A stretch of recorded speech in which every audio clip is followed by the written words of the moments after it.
Halo semuanya, sawadee kerap. Semoga kabar kalian selalu baik dan juga sehat. Selamat datang di segmen analisa. Kembali kita update mengenai kasus dari Teng Monida. Di video kali ini kita akan update mengenai hasil otopsi kedua dari Teng Monida. Mungkin teman-teman tanya, ada beberapa video di YouTube ini membahas mengenai hasil otopsi. Sekali lagi aku tegaskan bahwa hasil otopsi baik yang pertama dan kedua dari Teng Monida, kalau yang kedua itu baru dimulai sejak semingguan yang lalu ya teman-teman. Itu dirilis oleh tim penyidik baik di Kota Bangkok ataupun juga di Nonthaburi. Itu tidak dalam satu waktu aja, karena ada 22 luka-luka di tubuh Teng Monida yang secara laboratorium ada yang dibutuhkan penelitian, ada juga yang tidak membutuhkan laboratorium, makanya untuk rilisnya itu tidak sekaligus. Jadi setiap video membahas autopsi itu ada hal-hal baru di dalam video tersebut. Dan untuk hari ini, The Commander-in-Chief of Police itu sudah mengatakan sesuatu hal update mengenai hasil otopsi terbaru dari Teng Monida yang menurut beliau ini sepertinya akan segera untuk masuk ke dalam tahapan konklusi atau kesimpulan. Tapi sebelum kita bahas lebih lanjut, please jangan lupa, jangan cuma nonton aja, tapi tinggalkan juga subscribe kalian agar aku semakin semangat dan juga kalian tidak ketinggalan informasi terbaru langsung dari Thailand terkait dengan Teng Monida. Oke, kita akan bahas adalah keterangan terbaru dari para penyidik ini, dan untuk kalian tahu bahwa kasus dari Teng Monida ini kayaknya sudah melibatkan banyak unsur ya. Di antaranya itu pertama dari kepolisian Kota Bangkok, terus juga kepolisian Nonthaburi, dan juga dari tim DSI atau Department Special of Investigation, mirip dengan FBI-nya di Amerika. Oke, menurut keterangan dari sejumlah tim penyidik di sini dikatakan bahwa dari data-data mengenai otopsi yang digawangi juga oleh salah satu idola dokter forensik Thailand, Dr. Pontip, menyatakan bahwa sudah ada banyak data yang diverifikasi. Oke, itu kabar baik bagi aku dan juga kalian ya yang menantikan kasus ini. Banyak data yang sudah diverifikasi dan banyak data yang tidak membutuhkan proses laboratorium.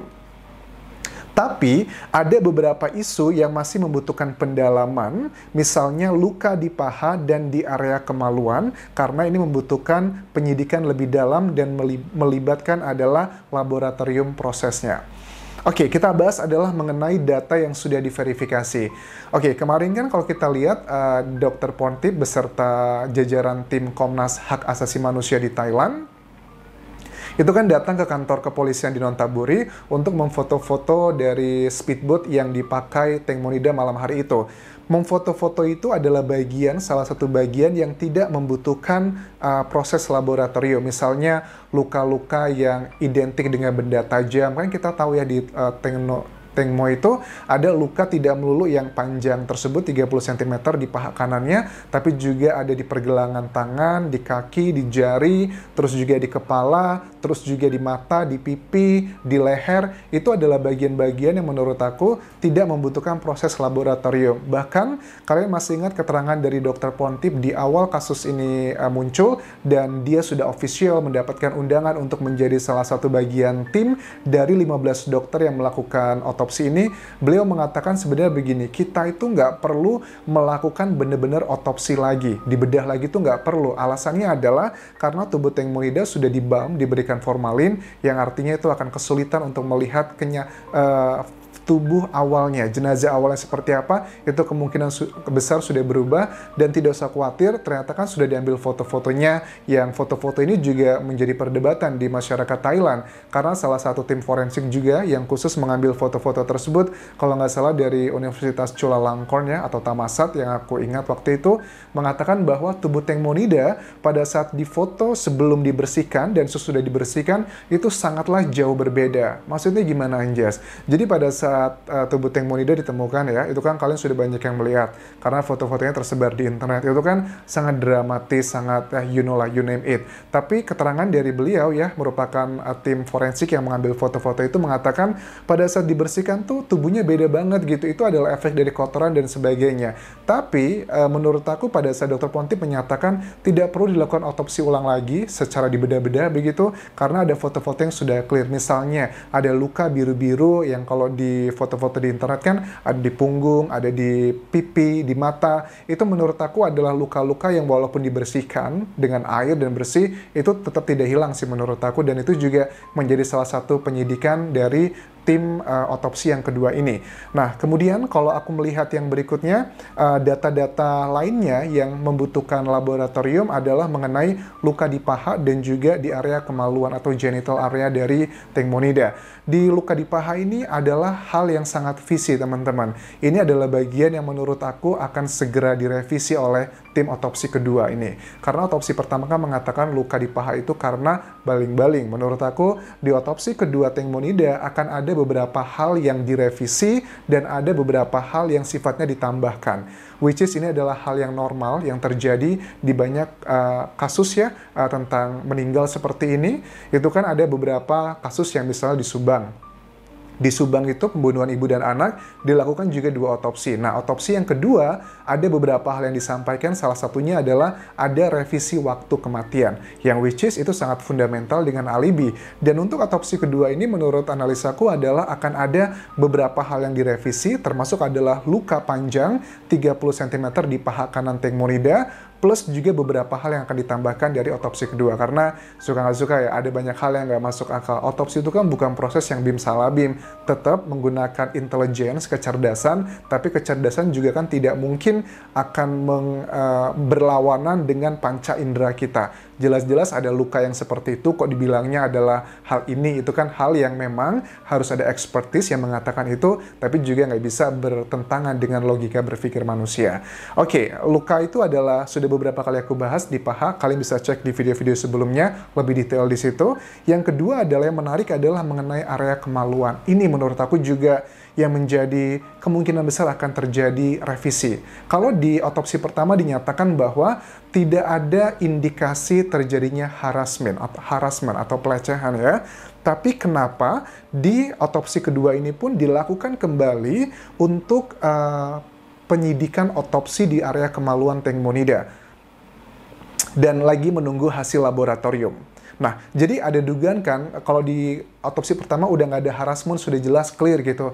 Tapi kan bukan berarti ini valid, ya valid sih valid, tapi bukan berarti ini tidak akan dikritisi ataupun juga diperbaiki sama tim otopsi kedua. Kalau menurut pandanganku dan juga analisaku, mungkin gini ya teman-teman ya, kalau seandainya ada dugaan bahwa Tengmonida diperkosa, coba aja dicek dong di vaginanya, apakah ada sperma atau tidak. Menurut aku itu adalah salah satu hal yang bisa, tapi sepertinya kalaupun itu tidak ditemukan, misal tidak ada sperma di vagina dari Tengmonida ya, ternyata kan ada cara lain untuk mencari tahu apakah ada tindakan harassment ke situ atau enggak, ya misalnya dengan luka-luka di vagina Tengmonida, apakah ada luka-luka di sana, ataukah ada cairan tertentu yang mengindikasikan untuk kepelecehan, atau ada hal-hal lain yang sifatnya adalah teknis. Tapi kita sebagai masyarakat umum bisa melihat bahwa untuk melihat seseorang yang sudah meninggal mengalami pelecehan atau tidak melulu hanya identik dengan ditemukannya sperma di vagina tersebut, tapi juga ada indikasi kekerasan, ada cairan tertentu apa, atau ada tipikal seperti apa yang membutuhkan dari seorang expertise. Mohon maaf ya, aku ini bukan berarti porno, tapi ini adalah lebih ke knowledge. Jadi aku berharap teman-teman bukan lagi yang berpikir ngomongin soal vagina, penis, sperma adalah kata-kata yang jorok, nggak sama sekali. Itu adalah hal yang biasa aja ya, lumrah dalam hal ilmu pengetahuan seperti ini. Oke, terus lagi dari kasus ini, aku sudah mendapatkan keterangan dari tim penyidik ya, yang gabungan dari Kota Bangkok, Nonthaburi, dan juga DSI. Total saksi itu untuk saksinya ada 118 saksi. Dan juga ada 18 saksi ahli. Saksi ahli ini juga tidak melulu dari sifatnya adalah yang otopsi ya, tapi juga saksi ahli untuk CCTV, saksi ahli untuk mengecek kecepatan dari speedboat, saksi ahli juga untuk melihat data-data yang sifatnya adalah kayak handphone, itu juga diterjunkan, tidak melulu mengenai otopsi dari dokter ya. Terus juga ada 70 kamera CCTV dengan total sekitar 200 video klip, dan menurut aku ini akan terus bertambah karena kan Kunte beserta timnya itu kan sedang mengumpulkan berbagai macam laporan-laporan dari masyarakat di Bangkok dan juga Nonthaburi di area Sungai Chao Phraya yang banyak banget punya CCTV-nya ya. Terus juga ada 3 handphone, 40 saksi yang melihat speedboat tersebut malam itu, dan juga 51 barang bukti. Itu adalah data-data yang aku dapatkan saat ini yang mereka telah dan sedang diperiksa untuk kasus dari Tengmonida sendiri. Banyak banget ya, 118 saksi, Dan ini mirip sama kasus Subang ya. Kasus Subang pun sampai sekarang sudah berapa, kayaknya seratusan saksi juga kasus pembunuhan ibu dan anak di Subang. Kalau kalian tertarik mengenai kasus itu, kalian bisa cek di videoku ini, di channel YouTubeku, video-video awal ya. Aku bahas kasus Subang tuh sejak sekitar 6 bulan atau 5 bulan yang lalu ya. Kalian bisa cek bagaimana kasusnya. Dan di kasus Subang pun kita juga sama. Makanya teman-teman kan bilang gini, Anjas, andaikan ya kejadian ini terjadi di Indonesia begitu kan ya. Sudah jelas-jelas kita yakin polisi Indonesia pasti akan langsung menangkap kelima orang tersebut.